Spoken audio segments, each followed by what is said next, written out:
I am certain that many of you are curious as to our situation. Voyager has been transported to a region of space we are not familiar with. It seems that many other disabled vessels are present here as well. We have detected an energy dampening field surrounding the area that is draining Voyager's systems of power. For the moment, we are trapped like the other ships and cannot escape. Like the Tarkanus gravity well. 247 ships have been lost there. Or the Bermuda Triangle. You know, back on Earth. Perhaps. Our primary weapons and propulsion systems are offline at the moment. The captain's current strategy is to find out as much as we can about our surroundings while we effect repairs. So, what's the deal with our unwelcome visitors? We do not have much information about them as of yet, Mr. Beesman. They appear to be scavengers of some sort, comprised of Klingons, humans, and Malons. With only short-range sensors operational, we have been unable to locate their vessel since it departed. However, we have detected a vessel nearby. While sensors indicate no life signs, we have detected a functioning power source on board. Our hope is that their computer systems are still operational and contain information about this area. The hazard team will transport onto this vessel and retrieve any files that are still intact. No life signs? Like a ghost ship. Yeah. Boo! While your superstitious beliefs are quite illogical, Mr. Chell, caution is recommended. Your team leader, Lieutenant Foster, will now brief you on our specific mission objectives. Lieutenant? All right. This is an information-gathering mission. Minimal encounter probability. The hazard team will split up into 2 squads. Alpha Squad, my group, will beam into Control Room A. Ensign Monroe and Beta Squad will be transported to Control Room B. Our objective is to have at least one of the teams locate a functioning terminal to extract any information we can and return to Voyager. In the unlikely case of hostile encounters, the technicians should be protected at all costs to ensure retrieval of this information. Any questions? Sounds like a cakewalk. See the quartermaster, Oviedo, in the equipment room. Gear up, then report to Transporter Room 1. Dismissed.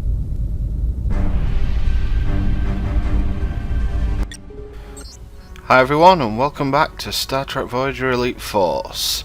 So this is going to be the very first away mission, or at least the first real one. So we don't quite know what to expect, but we've been told that nothing will happen, so something will definitely happen. I was hoping for some action our first time out. Be careful what you wish for. You just might get it. Rick. What do you want? I wonder how long those scavengers have been here. I don't know.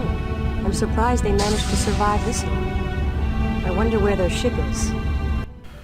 So we're already getting a little bit of an introduction to the characters that we're going to be dealing with. Just looking inside Monroe's locker, not a lot really. Let's go over and speak to Chang. I don't know, Alex. I have a bad feeling about this. Okay, so with the obligatory "oh dear, something's going to go wrong" that we get from every mission, just getting introduced to the character a bit. As you can see, Chell the Bolian is a bit of a coward overall. He's a little bit nervous, but he's a good technician. I believe he is actually a quote-unquote canon character. He was one of the Maquis. He was one of the ones that Tuvok was training in the episode where he ended up training the Maquis. Telsia, fairly quietish, and this is where we pick up all our weapons, and basically my sound is bugged out a little bit here and you can't hear Oviedo speaking until I come up close here. Most ships use those crystals, so you should be able to find more to power the gun. The trigger on it fires the energy grenades. Be careful with those. If you want, you can test out your weapons in the holodeck here behind you. So yeah, just a little bit of introduction. This gun, the scavenger gun that we got in the last mission, is essentially a assault rifle machine gun that has an alternate energy grenade shot that gets powered up off dilithium crystals, which we haven't seen yet but will, and the standard compression rifle. And going through the characters I gotta again. head out. Got an away mission to perform. Man, I can't believe I'm getting left behind on our first mission. And an intelligence gathering mission, too. Hey, relax, Ken. There'll be plenty of other missions. Yeah, Ken. They're just saving the best for last.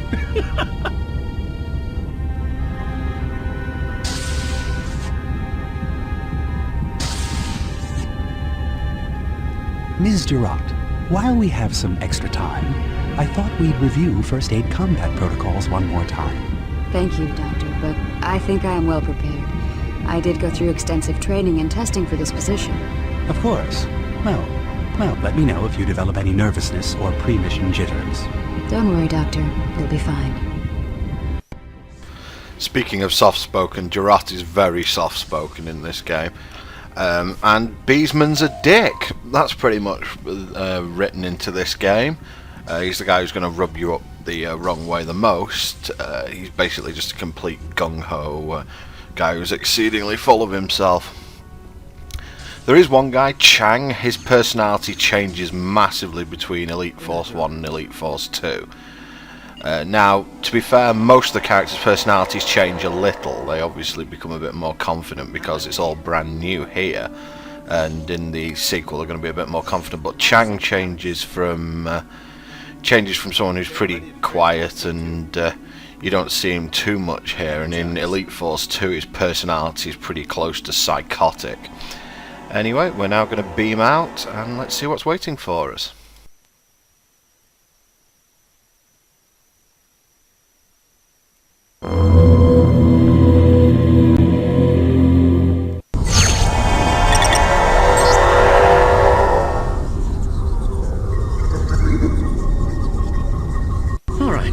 Let's see if any of these consoles are working. Look at this. I've never seen such a ship.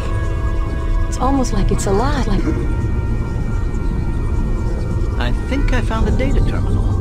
Just give me a minute to start the download. It's hot in here. Humid. I kinda like it. You would. You're a Bolian. I wonder what those are. They look like fireflies. Foster to Monroe. We've tapped into a data terminal here and started the download. Chell found one here too. He's accessing it now.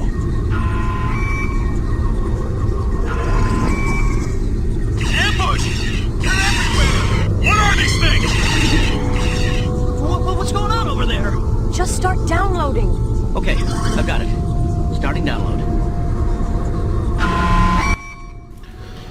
Why do I get the feeling that things are about to go mammory skyward? I hate being right all the time.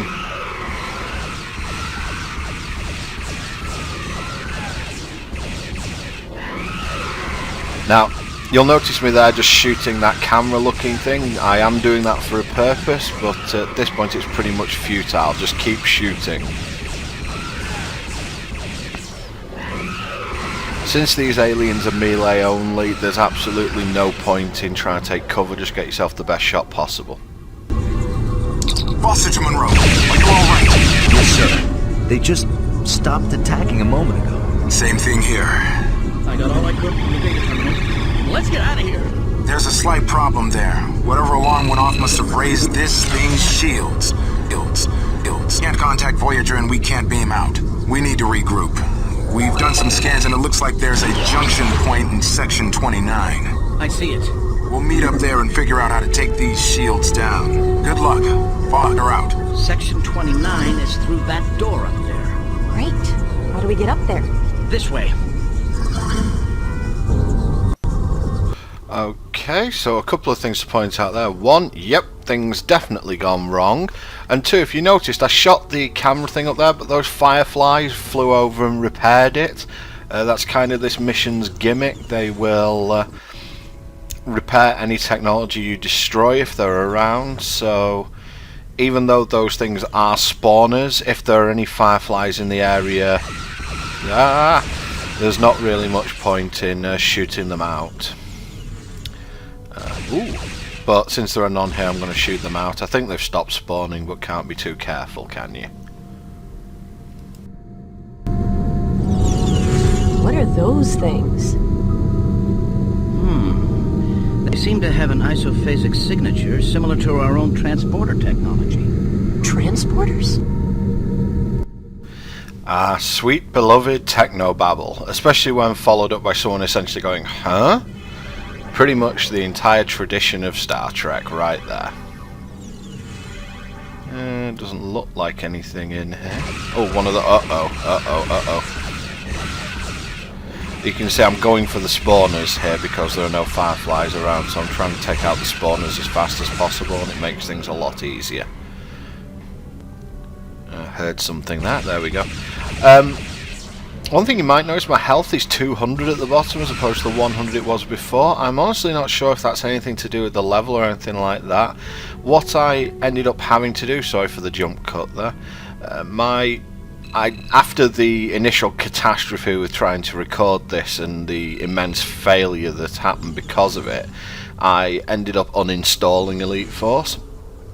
However, I have reinstalled it and patched it as up to date as I possibly can, and in doing so what's happened is that I have something's changed. This game is definitely on, not cheeky, this game is definitely on normal because that's what I started on. However, my health is at 200, so not quite sure what's happened here, but we'll keep going anyway. I'll do my best to keep my health above 100 in case I have screwed up at some point, but I'm pretty sure that this is on normal. Right, as you can see, being flummoxed by a step there. Unfortunately, that's just me. I can't really blame the controls. They're standard FPS controls. And as you can see here, I'm shooting out the cameras, but there are fireflies there and they've repaired it. Again, sorry for the little jump cut. For some reason my... For some reason my game was still stuttering a bit. Nowhere near as bad as it was, but it was still doing the odd stutter. So I've had to do a couple of little jump cuts that you might notice. They shouldn't change anything for the worse, to tell you the truth. Oh look, a control panel. Let's hit it. Nothing bad can happen. Ew, gloopy. It's open. Okay, so consider any closed door an open one. I'm not going to jump down because I'm going to need the health here because it's pretty obvious something's about to happen. Yeah, there we go. Fortunately, they only all spawn one creature, so we can get out of here quickly. Oh, here they come again.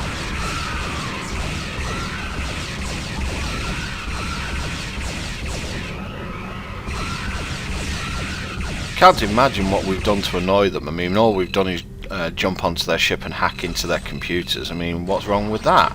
I mean, freedom of information, surely. Maybe not. So we're going back to the best traditions of Kirk era Star Trek, and that if something doesn't agree with you, just kick the living hell out of it. As you can see, the background of this mission is really quite trippy.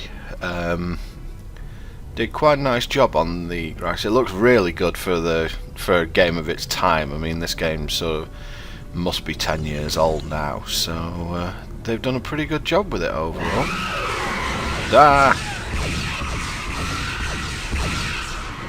As you notice, we're actually back where we started here. I don't know why I'm shooting those things out. This is where we started. There's fireflies everywhere. But looks like I've got away with it. So let's get to using those health and energy terminals and get them back. Isn't it amazing how all life forms use exactly the same types of power source, so therefore we can power up our guns and health? Best not to think about it too much. Through the teleporter.